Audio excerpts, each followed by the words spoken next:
Alors bonjour, Emmanuel Breton. Je suis ici en Ille-et-Vilaine, dans le secteur de Fougères, sur une ferme de polyculture élevage. En fin de compte, j'ai un quota laitier de 620 000 litres de lait et en fin de compte, j'en réalise que 530-550 avec en moyenne 60-68 vaches à la traite. J'ai commencé avec NPRL il y a 4 ans. C'était pour en fin de compte, retrouver une autonomie au niveau de l'exploitation, autonomie fourragère, à acheter beaucoup moins de concentré et surtout, en fin de compte, redevenir autonome, ce que j'ai connu il y a quelques années et ce que je recherchais. Aujourd'hui, chez NPRL, ce que j'ai vu comme changement au niveau surtout du troupeau en 4 ans, c'est aujourd'hui les cellules, on n'en parle même plus.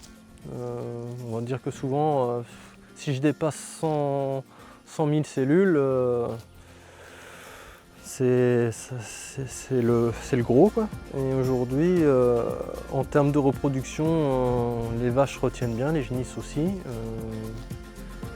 Après, j'ai un troupeau qui se porte bien, qui est en bonne santé et moi derrière, j'en suis bien dans ma tête aussi, quoi. Chez NPRL, ce que j'ai trouvé au niveau, en fin de compte, fourrager, eux travaillent beaucoup en fin de compte avec les métailles. Et ce que je me suis rendu compte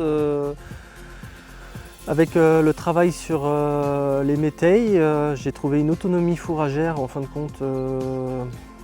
Dès le printemps, en fin de compte, quand on arrive à la mi-mai, qu'on stocke tous les fourrages, on a une sécurité, on va dire qu'on a 85% des fourrages qui sont déjà arrivés sur l'exploitation pour jusqu'à la période de l'année prochaine.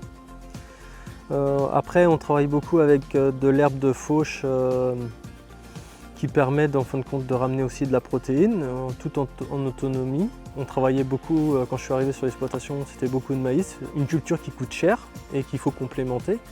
Aujourd'hui, la complémentation, c'est surtout du maïs épi qu'on réalise et aujourd'hui, c'est réalisé sur la ferme, ce qui coûte relativement peu cher. Bon, on tourne surtout, j'ai vu tourner en fin de compte à 26 kg l'hiver sur les vaches, avec très peu de frais, quoi. Donc aujourd'hui, économiquement, oui, pour moi c'est très intéressant. Donc je vais vous donner un exemple qu'on a travaillé vraiment en fin de compte sur les fourrages et en fin de compte avec le sol. Aujourd'hui, pour réaliser en fin de compte grosso modo 530-550 000 litres de lait, je vois comme l'année dernière j'ai acheté que 10 tonnes de colza, quoi. En fin de compte, au niveau concentré et coût alimentaire, j'ai un coût alimentaire qui reste très bas. J'ai pas les chiffres là en tête, je pourrais les rechercher et les redonner, mais après en termes de pareil au niveau du sol, c'est vrai qu'en faisant des métailles et on fait directement un maïs derrière. Ce que j'ai trouvé, c'est que la structure du sol le sol est très facile à travailler. Donc au départ, parce que quand je me suis installé, il y avait le matériel qui était sur l'exploitation, j'ai fait avec le matériel qu'il y avait. Et aujourd'hui, je me suis rendu compte qu'avec un travail juste de déchaumeur ou de décompacteur, sans labour, j'ai une belle terre à maïs à implanter.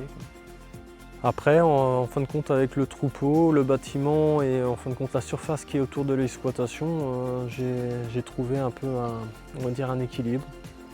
Aujourd'hui, ce qui manquerait un peu sur l'exploitation, ce serait de trouver en fin de compte aujourd'hui un salarié qui pourrait m'épauler, quoi.